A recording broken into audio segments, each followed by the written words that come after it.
After spending the last 6 weeks exploring Tasmania, it is finally time to wrap it all up.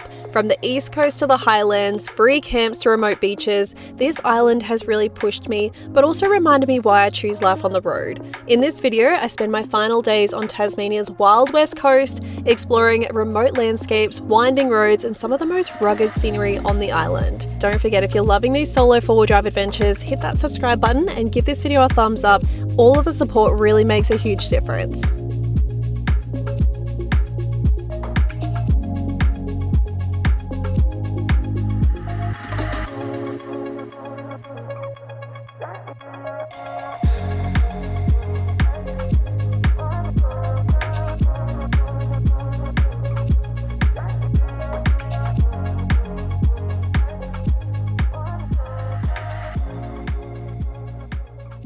So this video is a little bit of a bittersweet one. It is literally the last 3 days that I'm here in Tasmania, which is always bittersweet saying goodbye.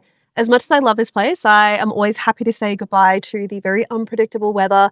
I actually would argue it's been worse this year than any previous year from what I've been told, but yeah, either way, well and truly worth the visit over here, especially if you've got a couple of weeks to explore. I thought for this video, we would head over to the west coast of Tasmania.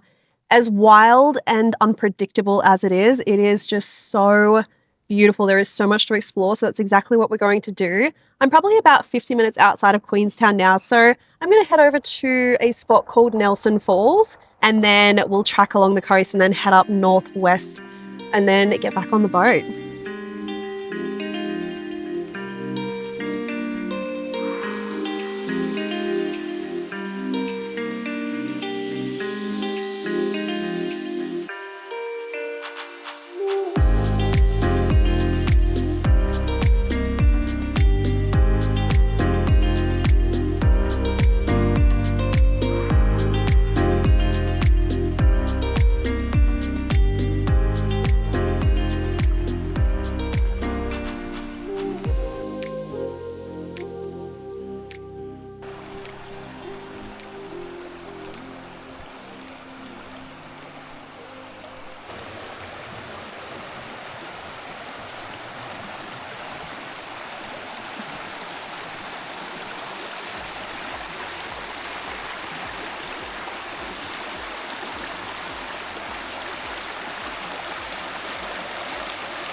Seriously, first stop off, and that is already so freaking beautiful. This is one of those stops that you might as well just take. It's like right off the highway, and it's a super easy, like 1 kilometer. So if you're heading to Queenstown, this one is a must.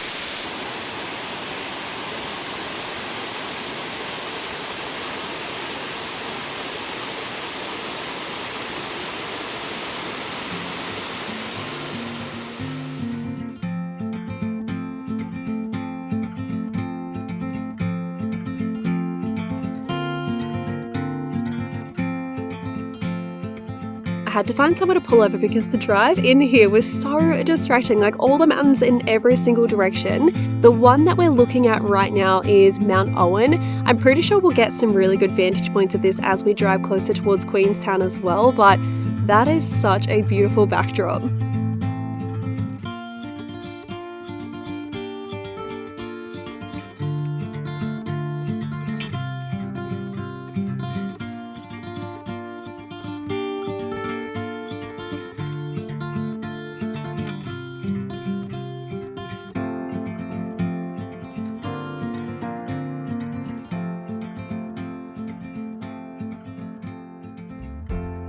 From Nelson Falls right through to Queenstown, this is a short stretch of road that really has to be experienced. It takes you right through Tasmania's remote southwest, and it's one of those drives where everything is constantly changing, from waterfalls to rugged mountains, big open lakes, and then suddenly open-cut mines. I kick things off with a stop at the Iron Blow Lookout.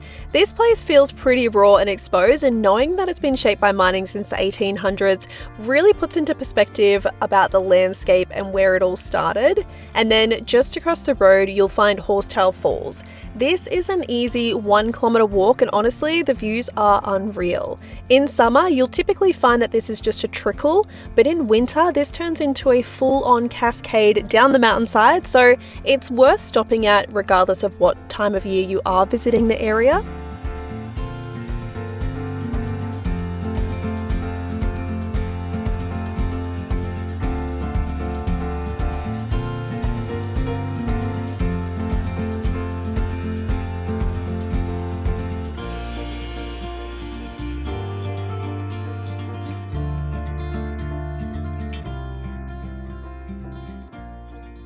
Between here and Queenstown, there is a section of this road called 99 Bends. Although I didn't get to film this part of the road, it's one of those roads where you really need to stay focused, but definitely one that you won't forget. We're talking tight corners, steep descents, and then suddenly you're rolling into town.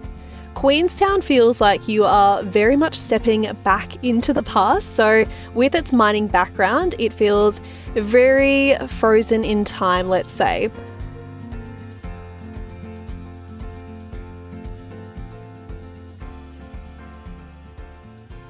So I ended up driving a further hour outside of Queenstown, and I've come out to this beautiful coastal town called Strawn. I decided to come straight out to the Henty Sand Dunes just because it's a little bit later in the afternoon, but that looks like a solid hike up first of all. So we're going to climb to the top there, check out the views. I have done the East Coast sand dunes, so it seems only right to come and do these ones. This is like a solid 15-kilometer stretch of sand dunes along the beach. I'm pretty sure you can drive along them somewhere, but I feel like we're just going to walk up this one, get a little bit of exercise in.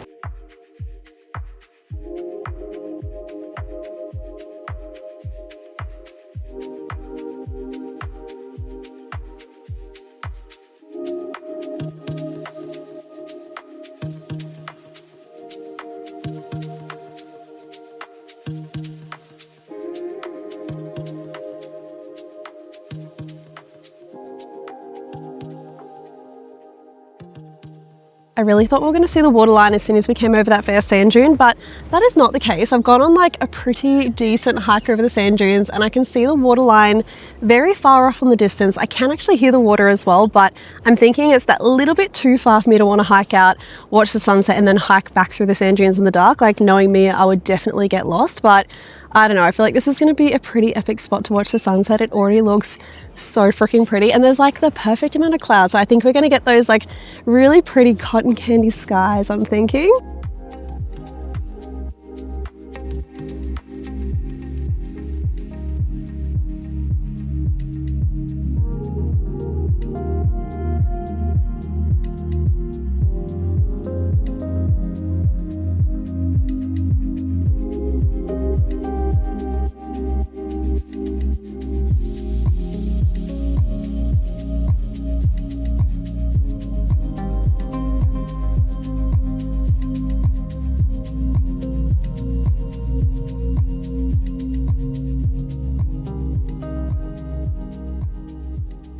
I swear, whenever you hear about the West Coast, you just think about like unpredictable weather, but I've woken up literally to the most perfect day I could have ever asked for, which is stunning. So I thought this would just be the perfect day to obviously hug the coast, start to explore some of these beautiful coastal towns.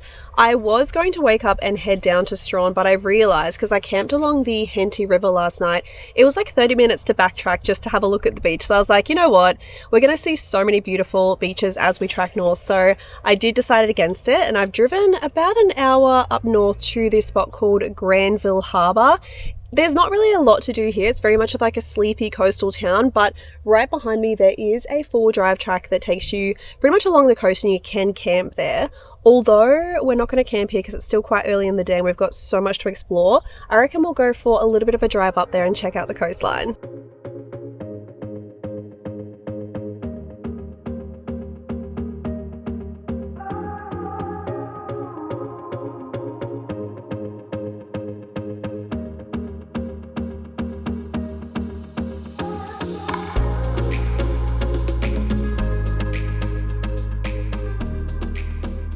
This place seriously looks like a surfer's dream. Those waves are chaotic to say the least, but that is so freaking magical. I've only come like a short way down the track, but already this is beautiful.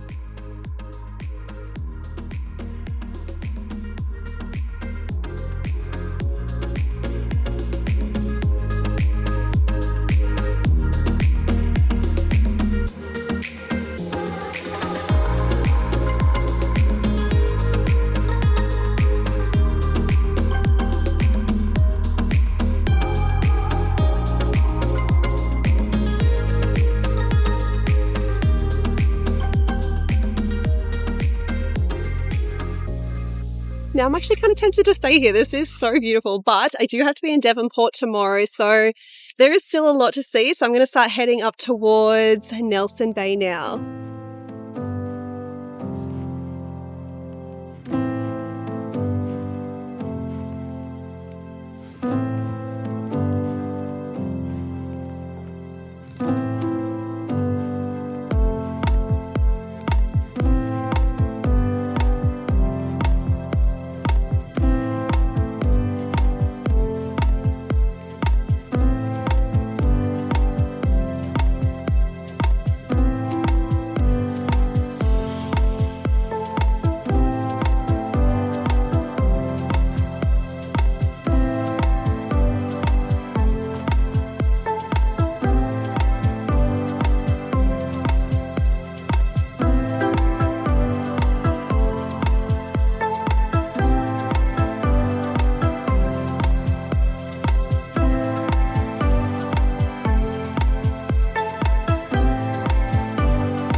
That was definitely up there with one of the worst drives I've ever done in my entire life. There was like one stretch of road where I threw up the drone because it was like in between national parks. That was like 80 kilometers and it was just corrugation. I literally couldn't even drive what was classified as a speed limit just because it was just sending literally everything flying, but we have made it. I have a feeling the campsite might be a little on the busy side, so we might just suss all this out, go for a nice swim. It looks so inviting, and then I'll figure out if this is where we're camping or if we're going to have to track up a little bit further.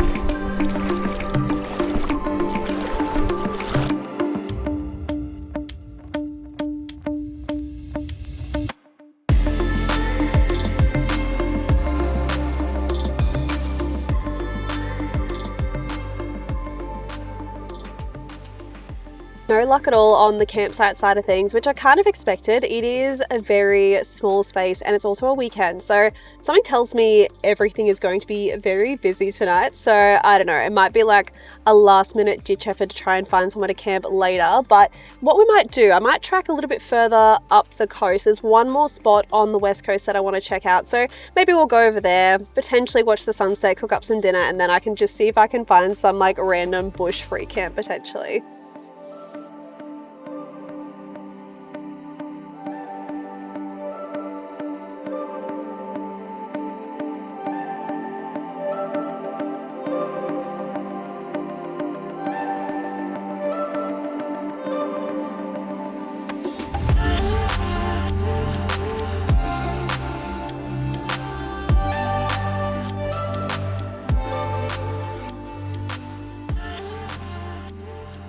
I think the wild winds of the west have officially kicked in.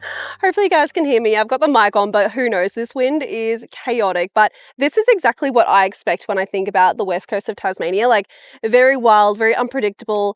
Literally where I am now, so I've driven into the Lighthouse Beach. Obviously the wind is doing this spot favors because the amount of surfers out there, the waves are insane.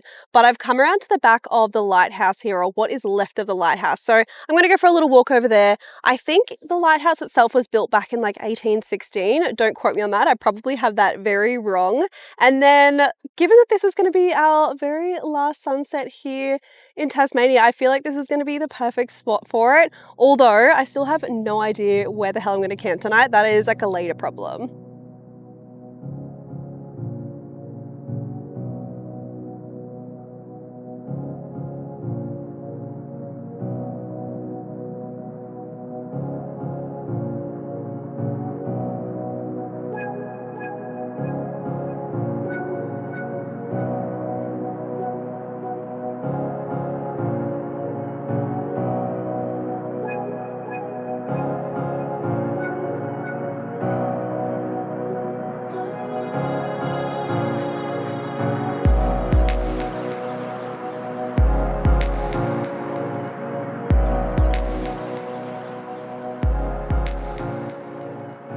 It just seems very fitting to have my very last meal here in Tasmania to be the very last piece of striped trumpeter that I caught here in Tasmania. So it is currently still very windy, so I feel like cooking on the fry pan is off limits. So I'm just going to chuck the little strips of fish into the air fryer. I've just coated this in some garlic and paprika, salt and pepper, super simple.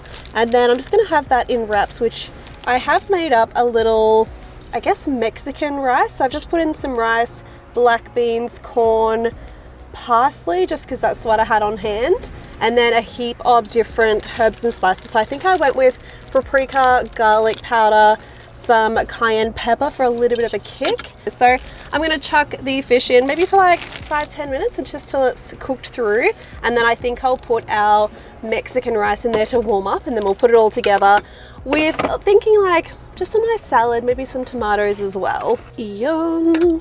That has come together so quickly. So I'm going to put this to the side, and then I'm going to quickly heat up some of the rice, and then we are pretty much good to go.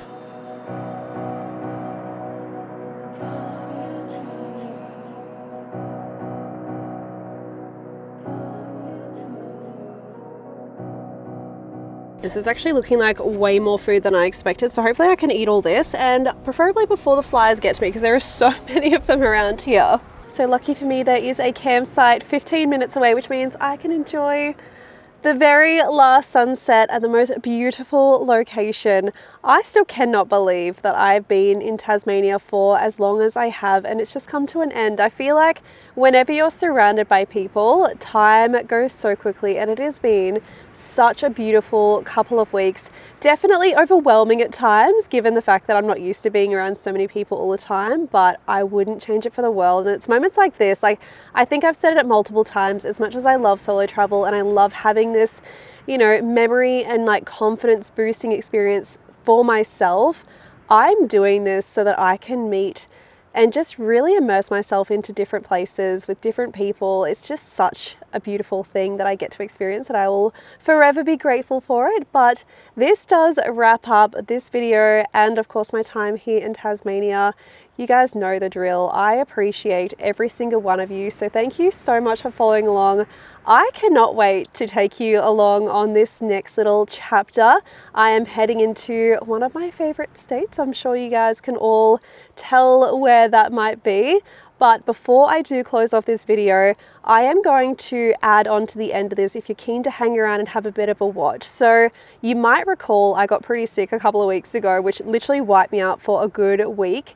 Before I got sick, like I'm talking like the day before, I was over here on the West Coast and I went and hiked Mount Murchison with Emily, which this has been a big bucket list item. I really wanted to do this last time I was in Tasmania, but I was terrified. I don't know, heights will always be one of those things I'll struggle with, but we did get out and do that hike, which I was so stoked about, but because I got sick the next day, the video just got like completely scrapped. But I feel like it's something that I do want to share, so hang around if you want to see all the highlights of that hike, and I'll see you guys all next week. So that mountain you guys saw when we were driving in here, that is the mountain that we are climbing today. So Mount Murchison, it's like 6 kilometers and I think it's just about around 700 meters elevation. So when you compare that to Mount Amos, it's like 3 times the length but almost double the height. So look, I wouldn't say I'm nervous for this one, but I am definitely apprehensive. I'm not sure how I'm going to go on it, whether I'm going to reach the summit or not, but we're going to give it a good go. And obviously Emily's here for some moral support as well.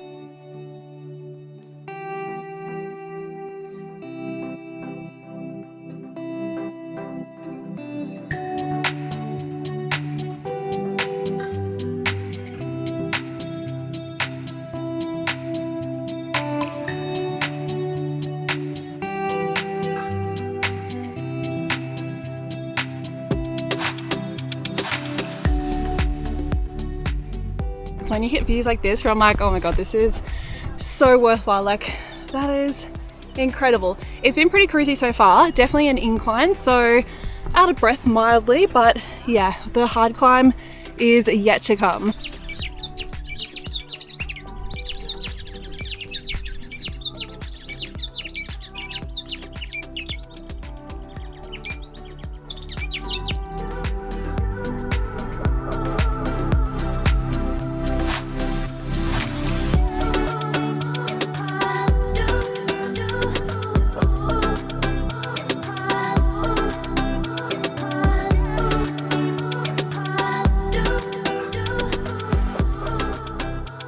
Been pretty crazy so far, although we have got our first official climb here, so it looks like it's pretty protected. I think that's what makes me mostly nervous, is like when it's just a sheer drop with no trees around, but it looks like there's a few little good footholds and things to grab onto, so we should be pretty good.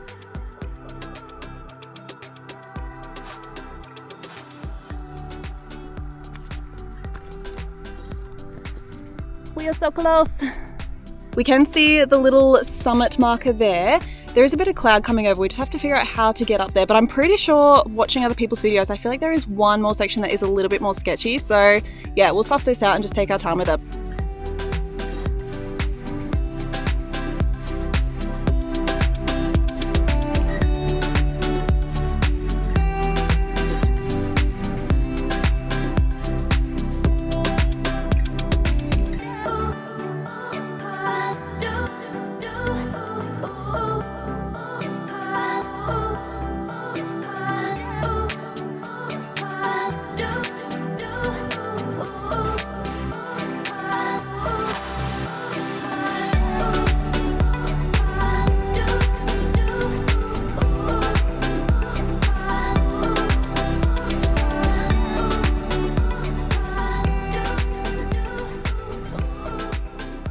Well and truly worth the views. Overall, it didn't really take us too long to get to the top. What was it, like 2 hours?